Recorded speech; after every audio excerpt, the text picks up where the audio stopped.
Aujourd'hui, avec notre amicale, nous allons visiter le château de Haut-Königsberg qui se situe au nord de Ribeauvillé, près de Sélestat, qu'il domine de ses 757 mètres d'altitude.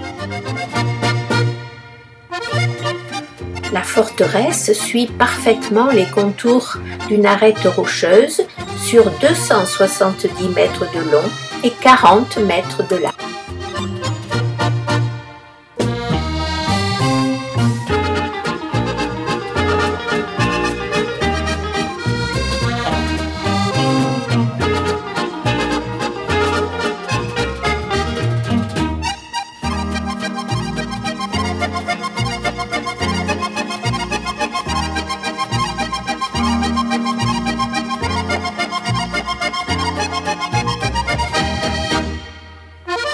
Nommé à l'origine Haut-Königsberg, soit le Haut Château du Roi, le bâtiment est édifié par Frédéric le Borgne au XIIe siècle.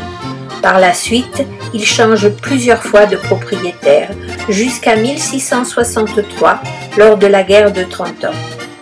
Le château est alors partiellement détruit, avant d'être finalement ravagé par un incendie.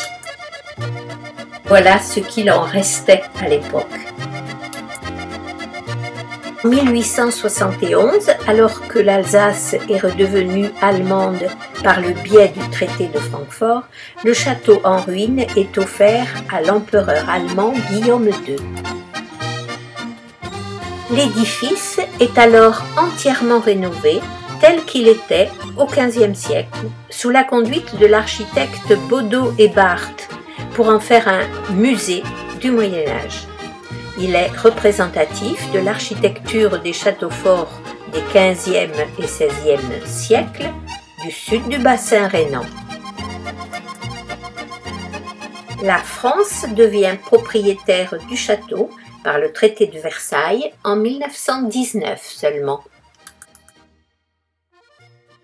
Le côté ouest du château est flanqué de deux grosses tours à canon cylindriques dont la plus importante a des murs atteignant 9 mètres d'épaisseur.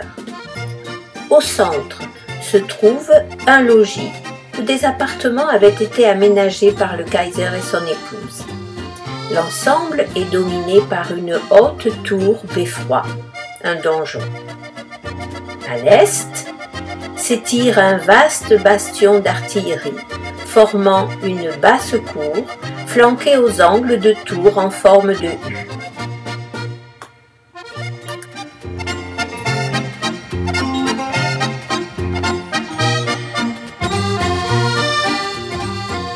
Avant de pénétrer dans l'enceinte du château, nous faisons une rapide promenade dans le jardin médiéval qui longe le côté sud de la forteresse. Ensuite, nous nous dirigeons tous vers la porte d'entrée du château et nous en profitons pour faire une photo de notre groupe.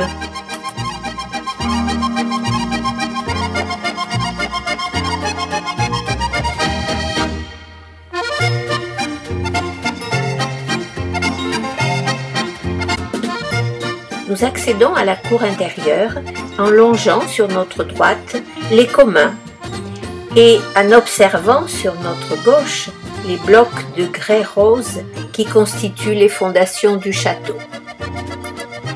Deux tours surplombent la basse-cour et celle de la façade nord est surmontée d'un petit moulin à vent.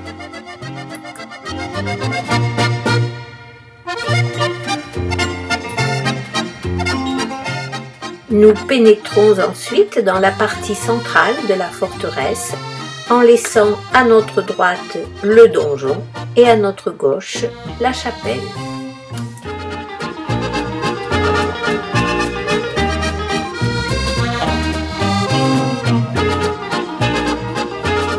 Et voici quelques photos de la partie appelée le logis.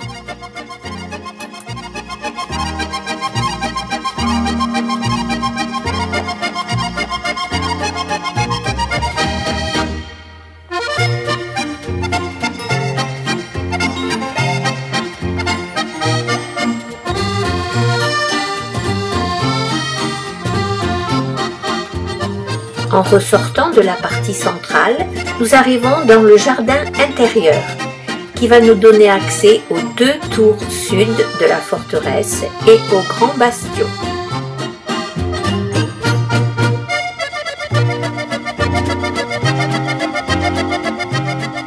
De la tour sud, nous pouvons observer toute la façade sud du château et même jeter un dernier petit coup d'œil sur le jardin intérieur que nous venons à peine de traverser.